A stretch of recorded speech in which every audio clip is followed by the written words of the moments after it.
తొంగలో తొక్కి, ఎందుకంటే ఈ క్యాపిటల్ గురించి పార్లమెంట్లో బిల్లు పాస్ అయినప్పటి నుంచి కూడా నేను పూర్తిగా ఇన్వాల్వ్ అయ్యున్నాను అధ్యక్ష. ఆ బిల్లులో పొందుపరిచిన విధంగా ఇదే అసెంబ్లీలో అప్పటి మన ముఖ్యమంత్రిగా చంద్రబాబు నాయుడు గారు బిల్లులో పెట్టిన విధంగా క్యాపిటల్ని సెలెక్ట్ చేయడం జరిగింది. న్యాయానికి క్యాపిటల్ సెలెక్ట్ చేసుకోవడానికి రాష్ట్ర ప్రభుత్వాలకి హక్కు ఉంటుంది. కానీ ఇది ఒక ప్రత్యేక పరిస్థితుల్లో మన రీఆర్గనైజేషన్ యాక్ట్లో హైదరాబాద్ ఏమో తెలంగాణకి క్యాపిటల్ గాను, ఇక్కడ తీసుకొచ్చే క్యాపిటల్ని ఒక ప్రొసీజర్ చెప్పారు. పాపులర్లీ ఎలక్టెడ్ గవర్నమెంట్ వచ్చినాక శివరామకృష్ణ కమిటీని ఒక సూచనప్రాయంగా తీసుకోవాలి, కానీ ఎలక్టెడ్ గవర్నమెంట్ తీసుకున్న డెసిషనే ఫైనల్ అని. అందులో కూడా ఏ క్యాపిటల్ అనేది కూడా చాలా క్లియర్గా ఉన్నది. ఆ పరిస్థితుల్లో అప్పటికున్న ఆంధ్రప్రదేశ్ అసెంబ్లీ కౌన్సిల్ రెండిట్లో కూడా ఈరోజు ఆంధ్రప్రదేశ్లో ఉన్న రాజకీయ పార్టీలు అన్నీ ఉన్నాయి. ఆ రోజు కాంగ్రెస్ ఉంది, కమ్యూనిస్ట్ పార్టీలు ఉన్నాయి. యునానిమస్గా ఈ క్యాపిటల్ని సెలెక్ట్ చేయడం జరిగింది. ఆ తర్వాత అసలు ఈ క్యాపిటల్ గురించి మాట్లాడే ముందు ఆ తర్వాత జగన్మోహన్ రెడ్డి గారు చేసిన అరాచకానికి మనం డెఫినెట్గా ఎవరు బాధ్యులు, ప్రభుత్వంలో ఒకవేళ ఏదైనా చేయాలి అనంటే, ఒక చట్టాన్ని మార్చాలన్నా ఏదైనా పని చేయాలంటే మొట్టమొదటిసారిగా లీగల్ క్లియరెన్స్ కావాలి. లీగల్ క్లియరెన్స్ అసలు ఎవరు ఇచ్చారు? ఫైనాన్స్ క్లియరెన్స్ కావాలి. ఆ తర్వాత క్యాబినెట్కి ఎవరు పెట్టారు? ఆ తర్వాత విచ్చలవిడిగా ఎన్ని కోట్లు ఖర్చు పెట్టారు లాయర్స్కి? నేను ఎమోషనల్గా ఎందుకు ఇన్వాల్వ్ అయ్యానంటే, అమరావతి రైతుల ఆర్తనాదాలు ఎన్నో విని నేను కూడా 5 సంవత్సరాలు కోర్టుల వెంబడి తిరిగి అనేక లాయర్లతో కలిసి అనేక న్యాయమూర్తులకి మనం వెళ్ళి ఎక్స్ప్లెయిన్ చేసి ఇది ఘోరం నేరం జరుగుతూ ఉంది.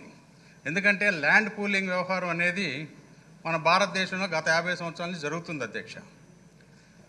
ఇక్కడ ప్రత్యేకత ఏంటంటే 3 పంటలు వచ్చే ల్యాండ్ని చంద్రబాబు నాయుడు గారి మీద ఉన్న క్రెడిబిలిటీతో, గౌరవంతో, నమ్మకంతో రైతులందరూ కూడా ముందుకొచ్చి ఆ రోజున ఇవ్వటం జరిగింది. 33,000 ఎకరాలంటే సామాన్యం కాదు. ఈ సందర్భంగా పోరాడేటప్పుడు ఒక అంగుళం కూడా చట్టం ప్రకారం దీన్ని ఎవరు కదిలించలేరని చెప్పి ఉద్యమం మొదలు పెడితే ఆ ఉద్యమంలో మొట్టమొదటి వ్యక్తిగా నేనే ఉన్నాను అధ్యక్ష. కానీ అరాచక పాలకులు నాకేదో వెస్టెడ్ ఇంట్రెస్ట్ ఉందని, 600 ఎకరాలు ఉన్నాయని అనేక విధాలుగా నాకు నోటీసులు పంపించి ఇవన్నీ కూడా చేయడం జరిగింది.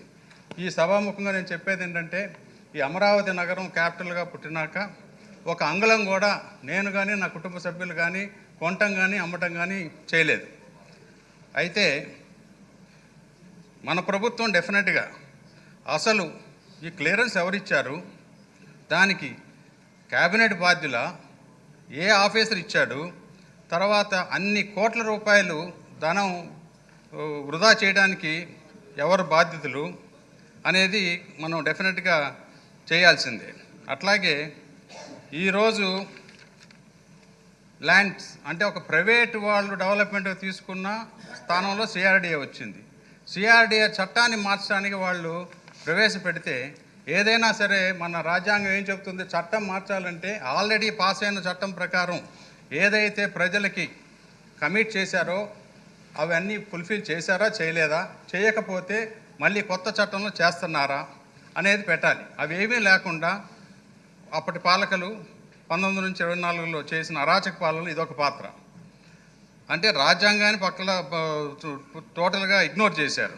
దాంతోపాటు ఈ ల్యాండ్ పూలింగ్స్లో వాళ్ళు ఇష్టం వచ్చినట్లు రైతుల్ని ఏడిపించి పెయిడ్ ఆర్టిస్టులని అనేక రకాలుగా పోలీసుని వాడి చాలా ఇబ్బంది పెట్టారు. వాటన్నిటికి కూడా వాళ్ళని మనం శిక్షించాల్సిన అవసరం అయితే ఉంది.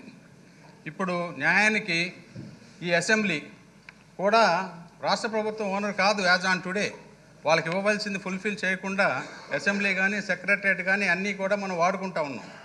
కాబట్టి ఈ అదర్వైజ్ ఈ రైతులకు అందరికీ 2013 రీవైజ్డ్ ల్యాండ్ ఎక్విజిషన్ యాక్ట్ ప్రకారం కొన్ని వేల కోట్లు వాళ్ళకి డబ్బు ఇవ్వాల్సి వచ్చేది. అది ఇంపాసిబుల్ అయి ఉండేది. అవన్నీ కూడా తెలిసి ఇప్పుడు 3 సంవత్సరాల్లో మంత్రి గారు చెప్పారు రైతులకి చేసేయని ఇచ్చేస్తామని చెప్పి. ఇప్పుడు సిఆర్డిఏ చట్టాన్ని రేరా చట్టం కింద తీసుకురావాల్సిన అవసరం ఎంతైనా ఉందని నేనైతే అభిప్రాయపడుతున్నాను అధ్యక్ష. ఎందుకంటే రైతుల్ని కాపాడాలి అని అంటే ఇప్పుడు ఒక ప్రైవేటు వ్యవస్థ డెవలప్మెంట్కి ఇస్తే ఆ ఓనర్కి కానీ స్టేక్ హోల్డర్స్ అందరికీ కూడా రేరా అనేది అది కూడా పార్లమెంట్ చట్టం ప్రకారం మనం కూడా రాష్ట్రంలో చేసాం. కాబట్టి ఈ రైతులకి నష్టం జరగకుండా ఇప్పటి వరకు జరిగిన నష్టాన్ని ఏ విధంగా పూడుస్తున్నాం అనేది కూడా మీ ద్వారా ప్రభుత్వాన్ని కోరుతా ఉన్నాను.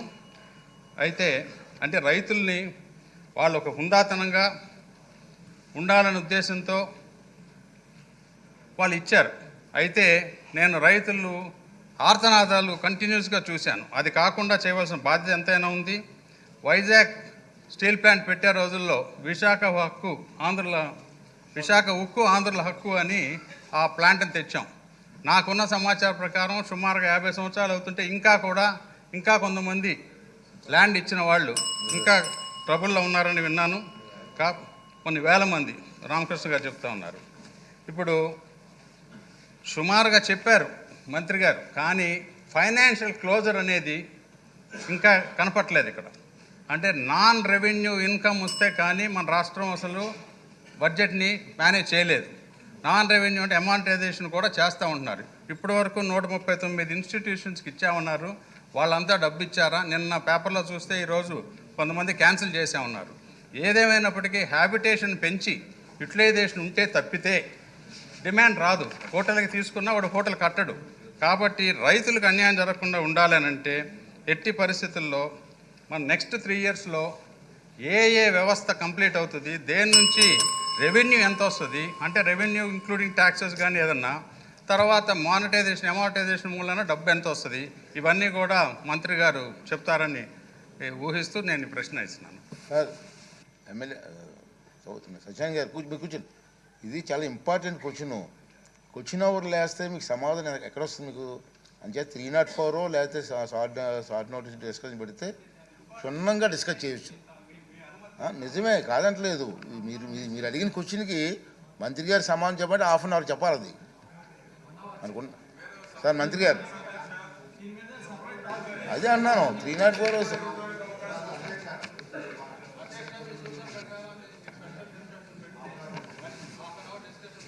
వెళ్దాం మీరు